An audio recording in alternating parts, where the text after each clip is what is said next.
Hello दोस्तों, welcome to sleepy classes. दोस्तों, जैसा कि आपको पता है कि हमारी 2 क्लासेस हुई नहीं है क्योंकि कोविड की वजह से हमारी काफ़ी एम्प्लॉय भी जिनको कोविड हो गया, ठीक है, उसकी वजह से, और काफ़ी बीमार भी चल रहे हैं। मैं भी बीमार था, तो आज चलिए, आज मूड है तो करते हैं कुछ ना कुछ।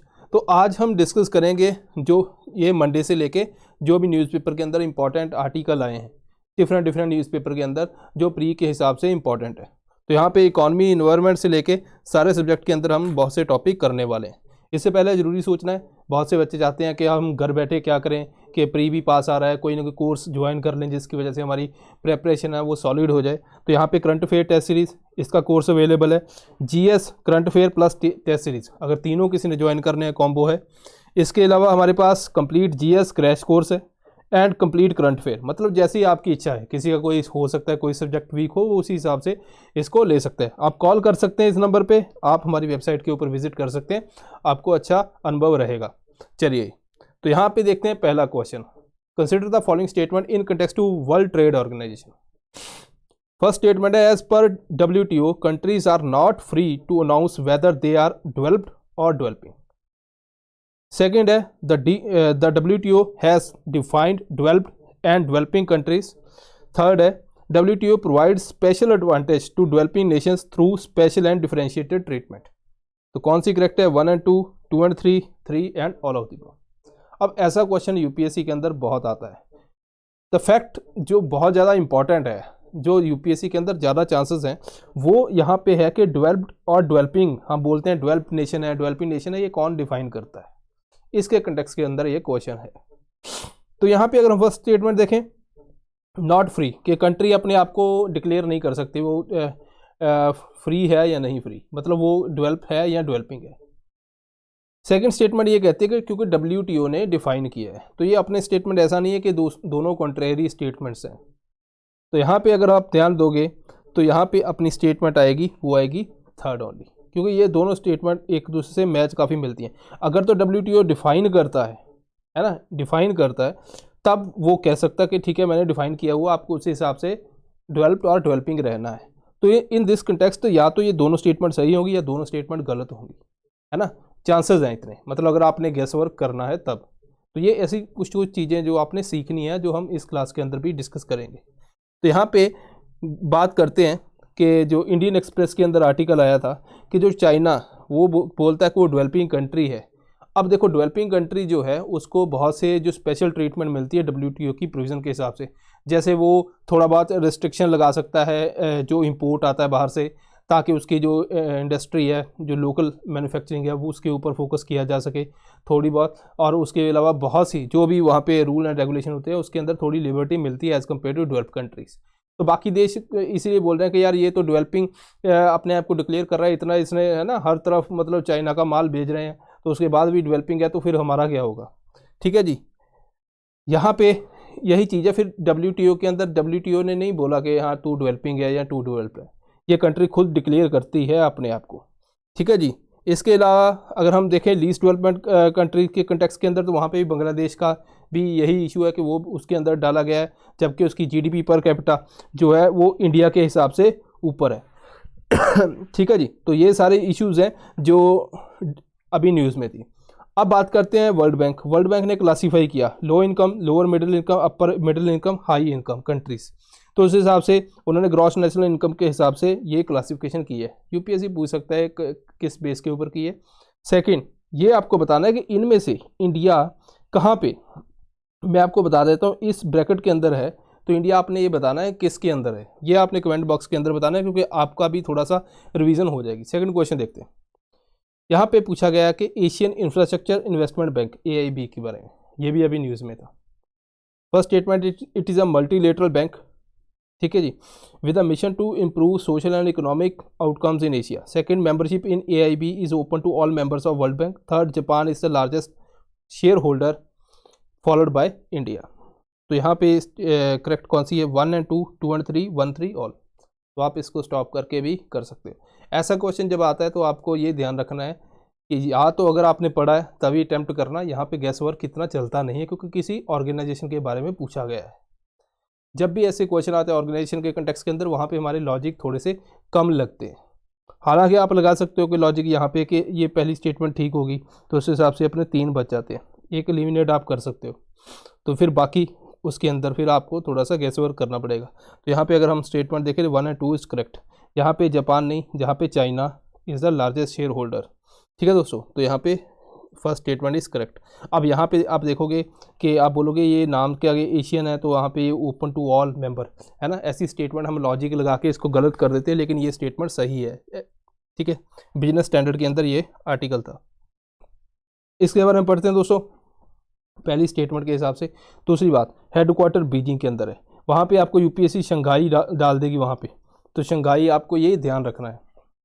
कई बार क्या करते हैं कि हम जब स्टेटमेंट जब पढ़ते हैं तो हम ये देखते हैं कि ठीक है यार ये चाइना के अंदर है, तो चाइना के अंदर ठीक है बीजिंग वो जो भी ऑप्शन में आएगा लगा देंगे, तो शंघाई नहीं है, ये आपने ध्यान रखना है। इसके अलावा China largest contributor share holder भी है। इसके अलावा बाद में इंडिया है। ठीक है, bank can land even outside Asia, ये आपने ध्यान रखना है कि ये आउटसाइड एशिया भी लैंड कर सकती है। ठीक है जी। सीलिंग जो है नॉन रीजनल लोन्स की वो है 25%। इंडिया को बहुत सारा लोन इसके अंदर मिलता है, वन ऑफ द हाईएस्ट है जो इंडिया को यहाँ पे लोन इसके अंदर मिलता है। कोविड के टाइम के ऊपर भी काफ़ी हमने लोन यहाँ से लिया वैक्सीन के लिए। थर्ड स्टेटमेंट क्वेश्चन यहाँ पे पूछा है इंडिया स्किल्स 2021 कंपटीशन के बारे में। फर्स्ट स्टेटमेंट है it is a country's biggest skill competition topped by Odisha.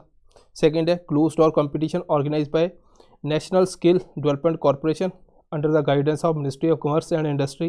Third है winners of India skill 2021 nationals will get a chance to represent country at world skill international competition. Correct कौन सी है? 1 and 2, 2, 1 and 3, all of them. ठीक है, तो यहाँ पे अगर मैं बात करूँ सिंपल सी, बहुत बार क्या होता है कि हमने कोई क्वेश्चन पढ़ा तो हमने यहाँ पे देखा कि यार ये तो आता ही नहीं है ना, ऐसी चीज़ें कहाँ से आएंगी, तो हम क्या करते हैं क्वेश्चन को छोड़ देते हैं। यूपीएससी के अंदर ऐसे क्वेश्चन भी आए। क्या हमें इस क्वेश्चन को इस टाइप के क्वेश्चन आते हैं कि ये स्टेटमेंट जब हमने ऊपर पढ़ी, क्या ये ज़रूरी है इस क्वेश्चन को सॉल्व करने के लिए? तो यहाँ पे देखते हैं कि नेशनल डेवलप कॉरपोरेशन ये और मिनिस्ट्री ऑफ कॉमर्स का कनेक्शन, क्या दोनों का कनेक्शन सही बैठता है? अगर आपको सिर्फ इतना ही पता, भूल जाओ क्वेश्चन के बारे में, तो फिर अगर आपको पता है नहीं सही बैठता, सेकंड स्टेटमेंट आपने इनकरेक्ट कर दी, तो आपका आंसर आ गया 1 एंड 3, सिंपल। तो ना आपको क्वेश्चन के ऊपर कंटेक्स्ट की ज़रूरत थी, ना आपको ये पढ़ने की ज़रूरत थी। ऐसे क्वेश्चन आते हैं और ऐसे क्वेश्चन ही हम कोशिश करते हैं एक आधा क्वेश्चन ऐसा डाल दिया जाए जिससे आपको ये धीरे धीरे हैबिट बन जाए कि ऐसे क्वेश्चन जब यूपीएससी के अंदर आएंगे तो मुझे हर क्वेश्चन के अंदर जाना है और वहाँ पे उसके कंटेक्स्ट के अंदर उसको देखना है कि वो क्या वहाँ पे अपना मेरा बन सकता है, स्टेटमेंट पढ़ के भी क्या आंसर निकल सकता है लॉजिक लगा के या नहीं, ये ध्यान रखना है दोस्तों। तो 1 एंड 3 ओनली। तो ये था पीआईबी के अंदर। इंडिया स्किल्स देखो दोस्तों, तो रिसेंटली पार्टिसिपेट किया अलग अलग जो स्टेट्स ने यहाँ पे, तो मिनिस्ट्री कौन सी है? Skill development entrepreneurship. ऑर्गेनाइज कौन करता है? National skill development corporation under the guidance of ministry of skill development. यहाँ पे पार्टिसिपेशन बहुत ज़्यादा है अलग अलग एरिया के अंदर, लेकिन इसके अंदर हमने जाना नहीं है, बस इतना याद रखना काफ़ी एरिया के अंदर यहाँ पे स्किल की रिप्रेजेंटेशन होती है। अब यहाँ पे जो सिलेक्ट होगा वो जाएगा वर्ल्ड स्किल इंटरनेशनल कंपटीशन के अंदर, जो एक चैरिटी है जो काफ़ी एम्प्लॉय वगैरह ये सब मिलके इसको होल्ड करते हैं कंपटीशन को यहाँ पे भी। तो उड़ीसा ने यहाँ पे टॉप किया, बस ये आपने याद रखना है। फोर्थ क्वेश्चन रेड सेंटर्स के बारे में, ये काफ़ी न्यूज़ में था, तो इस क्वेश्चन को फटाफट पढ़िए तो फिर हम आगे चलते हैं दोस्तों। आप इस क्वेश्चन को पढ़िए 1 minute.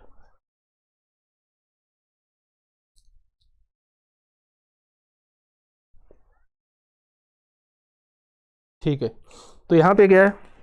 Classified as near threatened IUCN के अंदर, देन एंडेमिक है आंध्र प्रदेश में, ये पूछा गया। थर्ड पॉलिसी के बारे में कि export of red centre is strictly prohibited. तो यहाँ पे क्योंकि इम्पॉर्टेंट है तो आपको ध्यान में रखना है। पहले तो अभी रिसेंटली इसका स्टेटस चेंज हुआ, तो पहली स्टेटमेंट गलत है अपनी, तो दूसरी या तीसरी स्ट्रिक्टली प्रोहिबिटेड है, नहीं ये स्टेटमेंट भी अपनी गलत है। तो यहाँ पे 1 एंड 3 2 ओनली आंसर आएगा। अब ये एक तो आपको यहाँ पे देखोगे डाउन टू अर्थ के अंदर ये आर्टिकल आया था, तो यहाँ पे क्या है? एंडेंजर के अंदर दोबारा आ चुका है, क्योंकि इसका नंबर कम हो रहा था। अब इसके अलावा यहाँ पे एक और क्वेश्चन बन जाएगा, यूपीएससी ऐसे पूछ लेगी कि प्लांट्स जो हैं वो IUCN जो है उसको स्टेटस नहीं प्रोवाइड करता, वो स्टेटमेंट गलत होगी, प्रोवाइड करता है। ये अपने पास करंट न्यूज़ है, तो जरूरी नहीं न्यूज़ के अंदर ही बनना है, उसका जो लॉजिक लगा के फिर आप सोचने लगोगे IUCN के अंदर हमने पढ़ा नहीं है ना, तो ये आपने ध्यान रखना है। तो रेड सेंटर जो है ईस्टर्न घाट के अंदर एंडेमिक है, आंध्र प्रदेश, और ये red soil hot dry climate के अंदर होते हैं। इसके अलावा अगर मैं बात करूं तो बहुत से जैसे फर्नीचर है, गिटार से लेके जो काफ़ी हाई कॉस्ट के ऊपर बिकते हैं, उसके लिए इलीगली एक्सपोर्ट भी किया जाता है। साइट्स के अंदर अपेंडिक्स 2 है, वाइल्ड लाइफ प्रोटेक्शन के अंदर भी सेकंड के अंदर है, और इसकी पॉपुलेशन काफ़ी डिक्लाइन। यहाँ पे यूपीएससी पूछेगी वाइल्ड लाइफ प्रोटेक्शन अंडर 1 है, तो ये ध्यान रखना है आपने, ठीक है। इसके अलावा अगर मैं बोलूँ director general of foreign trade 2019, तो इसने परमिट किया एक्सपोर्ट, परमिट किया, लेकिन if it is obtained from cultivated land, cultivated land से अगर ये मिलता है तभी इसका एक्सपोर्ट यहाँ पे परमिट किया था 2019 के। फिफ्थ क्वेश्चन देखिए, national bee keeping and honey mission, it aims for overall promotion and development of scientific bee keeping in the country to achieve the goal of sweet revolution. It is being implemented by National Bee Board under Ministry of Agriculture. Recently, National Bee Board designed mobile honey processing van to accelerate sweet revolution in India. Now, this question is about, convincing a candidate, है ना, convincing type का ये question है। convincing कैसे है? पहली दो statement ऐसी हैं जो आपको कन्विंस करेंगी कि तीसरी भी सही है। पहली जनरल स्टेटमेंट है, आप बोलोगे चलो ठीक है।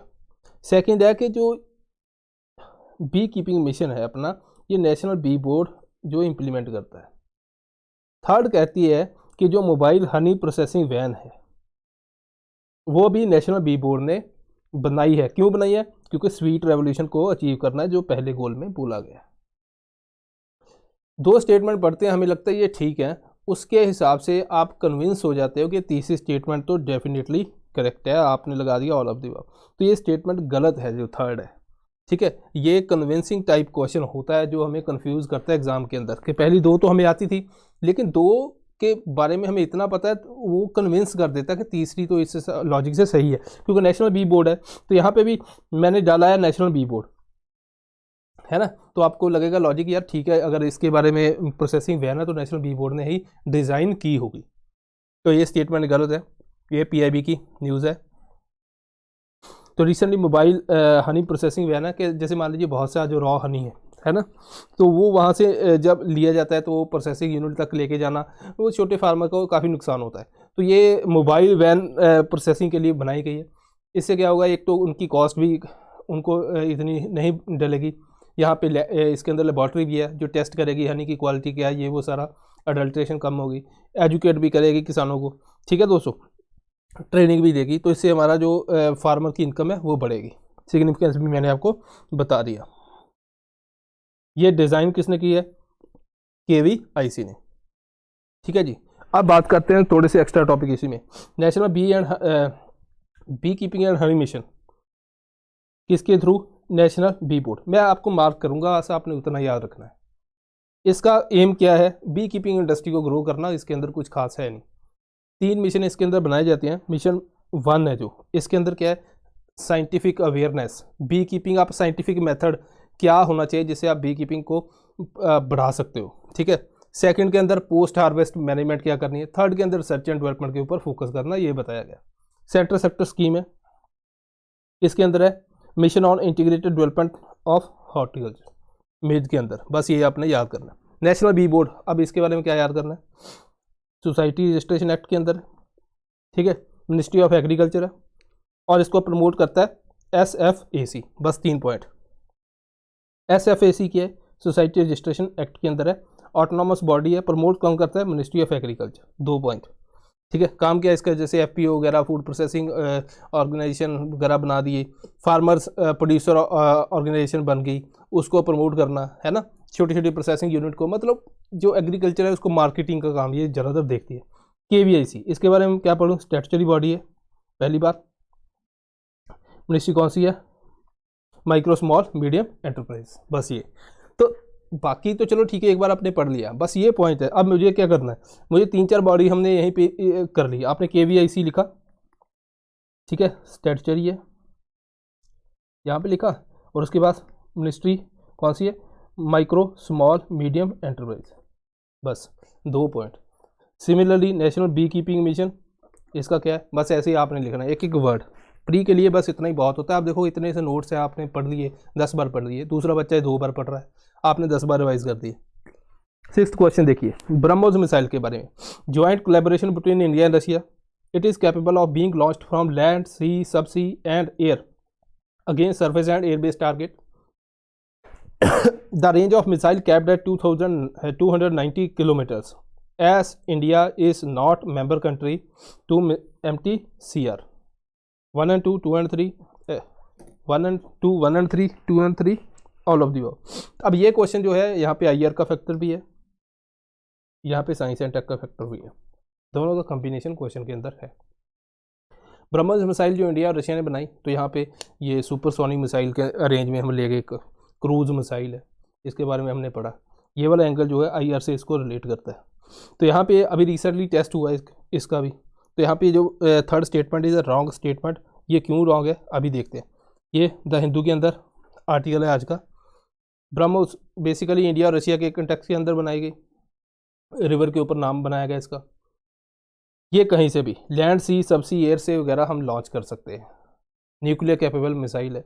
इसकी स्टार्टिंग के अंदर रेंज हमने रखी 290 किलोमीटर। अब ऐसा क्यों रखा, उस टाइम पे इंडिया मेंबर नहीं था, किसका, MTCR का। MTCR क्या कहता है, MTCR कहता है कि जैसे मान लीजिए मिसाइल है, अनमैन्ड एरियल व्हीकल है, अगर इनका जो पेलोड है 500 kg, 500 kg से ऊपर है, तो ये 300 से ज़्यादा रेंज को, किलोमीटर की रेंज तक कोई भी कंट्री जो इसकी मेंबर है वो दूसरी कंट्री को टेक्नोलॉजी शेयर नहीं करेगी। मतलब इंडिया मेंबर नहीं था तो रशिया तो मेंबर था, तो रशिया ने बोला कि हम ये शेयर नहीं कर सकते क्योंकि MTCR की रेगुलेशंस है। तो इंडिया ने फिर रेंज रखी 290, 300 से कम। जब इंडिया मेंबर बन गया तो अब हम 600 किलोमीटर तक इसकी रेंज हमने फिर बढ़ाई है, ठीक है। ये आपने ध्यान रखना है। 2016 के अंदर इंडिया इसके मेंबर बना। अगर आपको वैसे आपने बॉडीज पढ़ी है, MTCR का अगर आपको पता है इंडिया मेंबर है, तो आप स्टेटमेंट ये 3rd वैसे ही गलत कर दोगे। एक स्टेटमेंट ही तो इसमें से निकालनी है, अगर एक निकालोगे तो अपना काम बन जाएगा, ठीक है दोस्तों। हेनले पासपोर्ट इंडेक्स के बारे में 7th क्वेश्चन है। फर्स्ट स्टेटमेंट है, it ranks all the world's passport according to number of destination their holder can access without prior visa. Second है, the ranking is based on exclusive data from international civil aviation organisation. Third है, as per latest report India has improved its passport power. यहाँ पे मैं 2012 इसलिए लिखा कि आपको गलती ना हो, क्योंकि होता क्या है कि बहुत से स्टूडेंट जैसे मान लीजिए अब पढ़ा, फिर उन्होंने कहीं और से कुछ पढ़ लिया, कोई MCQ देख लिया कहीं पे, वहाँ पे लिखा कि इंडिया का जो पुअर है रैंकिंग इसके अंदर, तो वो आपने 21 या 22 कौन सा देखा, वो 21 का क्वेश्चन हो सकता है उसके बेस के ऊपर, तो इसीलिए यहाँ पे 22 मैंने स्पेशली ऐड किया है। हो सकता है UPSC यहाँ पे ऐड ना करे, ठीक है। तो ये सिर्फ आपके कन्वीनियंस के लिए कि कल को आप पढ़ो, आपको पता हो कि कौन से ईयर का ये मैं पासपोर्ट इंडेक्स की बात कर रहा हूँ। 1 and 2, 1 and 3, 2 and 3 all of the above. तो यहाँ पे आंसर अपना है 1 and 3। सेकंड स्टेटमेंट गलत है, जो डेटा है ये इंटरनेशनल सिविल एविएशन ऑर्गेनाइजेशन से नहीं लेता, ठीक है जी। तो ये है द हिंदू के अंदर, आपने आर्टिकल देखा होगा आज। तो यहाँ पे इंडिया का जो रैंक है वो इम्प्रूव हुआ है। पासपोर्ट जैसे मान लीजिए मेरे पास इंडिया का पासपोर्ट है, मैं कितनी कंट्री के अंदर विदाउट प्रायर वीज़ा, पहले बिना वीज़ा लिए मैं जा सकता हूँ, ठीक है। वो होती है पासपोर्ट की स्ट्रेंथ, जितनी ज़्यादा कंट्री में जा सकता है बंदा, वो पासपोर्ट उतना ही कामयाब है। तो ये क्रिएट किया था डॉक्टर क्रिश्चियन ने। और डेटा कहाँ से लेते हैं, इंटरनेशनल एयर ट्रांसपोर्ट एसोसिएशन। बस यही पॉइंट है इसके अंदर, जो टॉपिक के अंदर जो आपको UPSC पूछ सकती है, और एक ये वाला, ठीक है जी। तो इंडिया का रैंक इंप्रूव हुआ है। तो पहले अब इंडिया 60 कंट्री को विदाउट प्रायर वीज़ा वहाँ पे ट्रैवल किया जा सकता है। मोस्ट पावरफुल जापान, सिंगापुर, ठीक है जी। वर्स्ट है ये आपके नीचे यहाँ पे पड़े हुए हैं। 8th क्वेश्चन, एज पर transgender person act 2019, a transgender person has 1 whose gender does not match the gender assigned at birth. Second, as per current rules, medical examination is mandatory before issuing transgender identity certificate. Very relevant question according to UPSC requirement.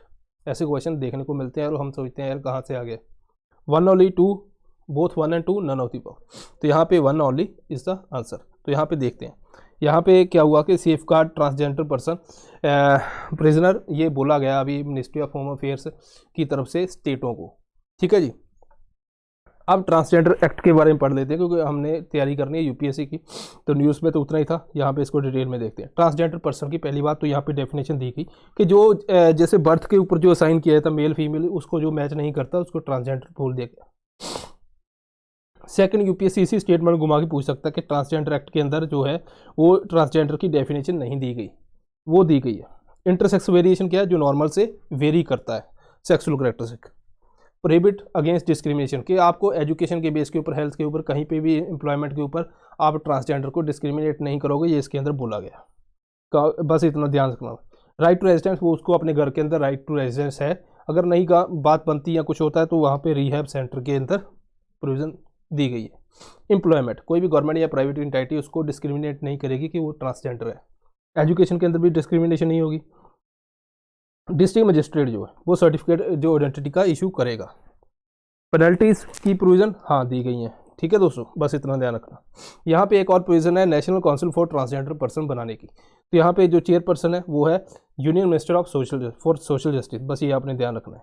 इसके अलावा आपने ये ध्यान रखना है कि और कौन से, जैसे मान लीजिए सेकंड स्टेटमेंट ने यूपीएससी ने पूछ लिया कि यहाँ पे नीति आयोग के मेंबर भी पार्टिसिपेट कर सकते हैं, रिप्रेजेंटेटिव होते हैं यहाँ पे. ठीक है. अब बात करते हैं 2020 रूल्स की. इसके बाद रूल्स आया, ये भी द हिंदू न्यूज़पेपर के अंदर नवंबर के अंदर, आई थिंक ये 2020 के अंदर आपको मिल जाएगा.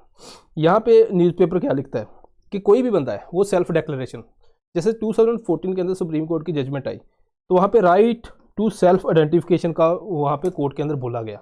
तो यहाँ पे पहले क्या था कि जैसे मान लीजिए किसी ने सर्टिफिकेट बनवाना है, पहले डॉक्टर जो मेडिकल एग्जाम उसका एग्जामिन होगा, उसके बाद वो अपना जो जेंडर डिक्लेयर कर सकता है, फिर उसको सर्टिफिकेट मिलेगा. तो उन्होंने बोला ये तो राइट टू सेल्फ आइडेंटिफिकेशन गलत है. तो यहाँ पे ये बोला गया कि बंदा एफिडेविट देगा कि ठीक है मेरा ये जो जेंडर है उसके हिसाब से जो डिस्ट्रिक्ट मजिस्ट्रेट उसको इशू कर देगा. तो यहाँ पे एग्जामिनेशन वगैरह मेडिकल एग्जामिनेशन नहीं होगा. लेकिन अगर किसी ने मान लीजिए सेक्स चेंज करवाया, उस कंटेक्स्ट के अंदर जहाँ पे हुआ है वहाँ पे उसकी जो वहाँ से परमिशन है, जो भी उसका जो साइन वगैरह करने होंगे वो करेगा, तब जाके ये वो चेंज होगा. उस केस के अंदर वो चाहिए. Xenotransplantation, again relevant topic. It is any procedure that involves transplantation, implantation, infusion into a human recipient of either live cells, tissues or organ from non-human animal source. Second, low sugar content in donor cells can lead to high organ rejection. Third, the animal should be of compatible anatomy and physiology for the intended organ to function well in human. इस question को अगर मैं देखूं तो मान लीजिए मैंने current affair नहीं पढ़ा है ना, तो यहाँ पे मैं बोलूँगा चलो ये स्टेटमेंट सही है, तो इसको और इसको मैंने ये वाला इसको और इसको मैंने निकाल दिया, तो एक स्टेटमेंट अपनी निकल गई. The animal should be compatible और नॉट, मतलब अगर मान लीजिए किसी का लिवर ट्रांसप्लांट करना है आपने पिग से लिवर ह्यूमन के अंदर, तो वो साइज तो उतना ही होना चाहिए. ऐसा थोड़ी इतना लिवर लेके वो कहेंगे थोड़ा सा चलो इसके अंदर डाल दो, थोड़ा उसके अंदर, है ना. तो एनाटॉमी तो बनती है भाई, एनाटॉमी तो उतनी होनी चाहिए, लॉजिक लगता है. ठीक है जी. तो मैं बोलता हूँ थर्ड स्टेटमेंट भी सही है, तो अपना ये भी गलत हुआ. और इसके अलावा फर्स्ट एंड 3 या तो सी है या तो डी है, बस 2 ऑप्शन 50-50 तक मैं पहुँच जाऊँगा बेसिक नॉलेज के हिसाब से. तो यहाँ पे कोई इतनी दिक्कत नहीं है. लेकिन ये वाली जो स्टेटमेंट है, ये स्टेटमेंट थोड़ी सी बहुत ज़्यादा टेक्निकल है. ये डाली भी इसलिए गई क्योंकि न्यूज़पेपर के अंदर है, हालांकि द हिंदू वगैरह न्यूज़पेपर के अंदर नहीं है ये इतनी. किसी और न्यूज़पेपर के अंदर है जो फॉरेन का न्यूज़पेपर है, वो मैं आर्टिकल पढ़ रहा था, उसने ये स्टेटमेंट को जिक्र किया है. इस जो अपना कंटेंट है उसके अंदर भी मैंने इस स्टेटमेंट का जिक्र किया है. तो ये स्टेटमेंट तो तभी आप सॉल्व कर पाओगे अगर आपको ये पता है. लेकिन 50-50 तक पहुंच गया तो तब तो कुछ ना कुछ तो बंदे ने करना ही होता है. तो ये सेकंड स्टेटमेंट गलत है, तो अपनी 1 और 3 ओनली सही है. तो ये था आर्टिकल जो आज के न्यूज़पेपर में. तो यहाँ पे यूपीएससी पूछ सकती है कि भाई पिग का हार्ट जो, देखो जीनो ट्रांसप्लांटेशन होता है non human to human transplant करना। अब पहले तो ऑर्गन डोनेशन वगैरह काफ़ी चलती थी, ऑर्गन की कमी हो गई, तो अब हम क्या कर रहे हैं, एनिमल से ह्यूमन के अंदर ऑर्गन को ट्रांसप्लांट कर रहे हैं। पहले बहुत सी कोशिश की गई है, लेकिन कुछ खास हमें बेबून वगैरह का हार्ट वगैरह वो भी किया गया। मैं यहाँ पे आपको लिस्ट दिखाता हूँ, WHO ने एक लिस्ट दी है, वो अभी दिखाता हूँ। तो यहाँ पे इन्होंने बोला कि ये वाला जो पहले खास कुछ करते थे, कुछ समय तक चलती थी, है ना, लाइफ, तो उसके बाद ख़त्म हो जाती थी, तो कुछ सक्सेसफुल नहीं था। तो इस बार उन्होंने बोला कि स्पेशली जेनेटिक इंजीनियरिंग यहाँ पे यूज़ की गई है, ठीक है। और जीन एडिटिंग की वजह से उसके अंदर जो शुगर है उस सेल के अंदर, उसको रिमूव किया गया, क्योंकि वो रिस्पॉन्सिबल है ऑर्गन रिजेक्शन के लिए, ठीक है। तो ये एक नया एफर्ट यहाँ पे किया गया है।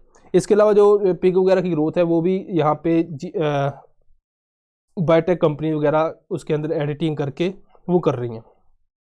सो ग्रोथ भी कंट्रोल के अंदर हो रही है। लेकिन अगर आप WHO 1906 से 1995 पुराना डेटा है, लेकिन हम एस्टिमेशन के लिए ठीक है। यहाँ पे देखो पिग, गोट, मैकैक, शीप वगैरह कितनों को यूज़ किया, चिंपैंजी वगैरह को। यूपीएससी एक और क्वेश्चन बना सकती है, वो बोल देगी जीनो ट्रांसप्लांटेशन किसके थ्रू हम कौन कौन से एनिमल को यूज़ कर सकते हैं। इनमें से ऑप्शन हो गए, ये बहुत है, मोर देन सफिशिएंट है हमारा आंसर वहाँ पे निकालने के लिए। ये एक सेकंड टाइप का क्वेश्चन है जो बन सकता है, जो आपको ध्यान में रखना है। तो यहाँ पे अगर देखोगे सर्वाइवल टाइम कितना कम है, ठीक है जी। लास्ट क्वेश्चन है, which among the following is और are correct in context to household saving when expectation around the future inflation are on the higher side. First है, saving in term deposit will increase, saving in financial instrument like debt and equity can increase, investment in commodities such as precious metal can increase. 1 and 2, 2 and 3, 1 and 3 all of the. तो यहाँ पे ये statement देखो, ये question UPSC के अंदर अगर आप देखोगे इकॉनमी के ऐसे ही क्वेश्चन आते हैं। अब देखो, मान लीजिए मुझे पता है इन्फ्लेशन बढ़ रही है, मुझे मैंने बैंक के अंदर पैसा रखा, तो बैंक के अंदर मुझे इंटरेस्ट मिलेगा, है ना। बैंक के अंदर मान लीजिए मैंने 100 रुपये रखे, तो मुझे 105 रुपये मिल रहे हैं, ठीक है जी। इन्फ्लेशन बढ़ रही है, 6% है, तो वो चीज़ जो यहाँ पे मैं 100 रुपये की ख़रीद रहा था, अब उतने ही टाइम में वो चीज़ होगी 106 रुपये की, ठीक है दोस्तों। तो मुझे बैंक 105 दे रही है, मैं बोलूँ यार क्यों रखूँ, उसके बाद पहले तो मेरी औकात थी उस चीज़ को खरीदने की, वो भी नहीं रही, तो मैं अल्टरनेटिव ढूंढता हूँ। मैं डेट इक्विटी वगैरह के अंदर जो उसके हिसाब से इंक्रीज़ करते हैं, या फिर गोल्ड वगैरह के अंदर डाल देता हूँ, ताकि वो उसके अंदर मुझे ज़्यादा इंटरेस्ट मिले। तो बेसिकली बैंक से अंदर डिपॉजिट कराने से लोग जो है वो थोड़ा सा साइड पे जाते हैं कि यार यहाँ पे इतना इंटरेस्ट मिलेगा नहीं, और इन्फ्लेशन बढ़ रही है और चीज़ों की, वो फिर खरीदने वाला भी काम नहीं रहेगा। तो यहाँ पे अपना 2 and 3 इज़ द आंसर। ये था न्यूज़पेपर के अंदर आर्टिकल, वही चीज़ है, सेल्फ एक्सप्लेनेशन, यही मैं स्टेटमेंट मैंने यहाँ पे निकाल के रखती हैं, वही चीज़ यहाँ पे बोली गई है। So this is all for today. क्योंकि हम सभी बीमार हैं, तो मेरी भी तबीयत इतनी ठीक नहीं है, तो इसीलिए थोड़ा सा बोल भी मैं धीरे धीरे रहा था। तो आई होप लेकिन आपके लिए कुछ ना कुछ तो लेके आया हूँ, तो आपका दिल भी लगा रहेगा और आपको कुछ सीखने को मिलेगा। सो मिलते हैं next time. Thank you very much.